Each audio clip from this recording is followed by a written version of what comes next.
রাষ্ট্রের ভেতরে যে অপশাসনগুলো এখনও আছে, একটা আন্দোলনে তো সব মুছে যায় না। ৭১-এর পরেও মুছে যায়নি। ৭১-এর পরে একটা কেওস হয়েছিল, সেটা থেকে আমাদের খুব কষ্ট করে আমরা বেরিয়েছিলাম। ২৪-এর পরেও কিন্তু একটা কেওস হচ্ছে, সেটাকে কিন্তু সামাল দিতে হবে। প্রত্যেকটা যুদ্ধের পরে একটা কেওস হয়।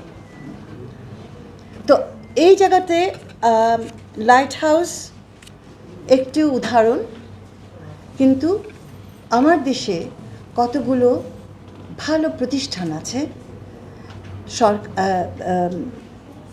প্রতিষ্ঠান, এনজিও বলো, সিএসও বলো, কমিউনিটি অর্গানাইজেশনস বলো। আমি মনে করি লাইট হাউসের মতো আরও যারা আছে তাদের একত্রভাবে তাদের কোলাবোরেটিভ শক্তিটা তৈরি করতে হবে। বসুন্ধরা টিস্যু অশুদ্ধতার বিরুদ্ধে এক বিন্দুও ছাড় নয়। লাইট হাউসকে আমি শুধু লাইট হাউস হিসেবে দেখতে চাই না, আমি দেখতে চাই যে তারা অনেক পুরনো একটি সংগঠন, তাদের ছত্রছায়ায় অনেকগুলো ভালো ভালো ছোট ছোট প্রতিষ্ঠান নিজ পায়ে দাঁড়াবার জায়গা পেয়ে গেছে।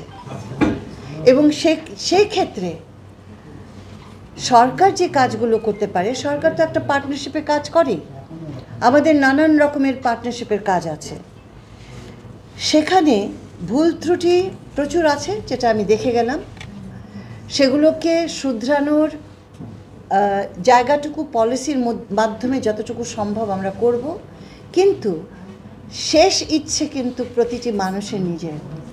দেখো, একটা কথা বলতে হবে, we are one of the most corrupt Nations in the world. Please, এটা সত্য। আমরা সত্যি একটি দুর্নীতিগ্রস্ত দেশ। আমি জানি যারা সরকারে বসেন তারা কষ্ট পান আমি যখন এই কথাটা বলি। আমি তো সরকারের অংশ এখন, তাই না? কিন্তু সত্যটা যদি স্বীকার না করি, শুধরব কী করে?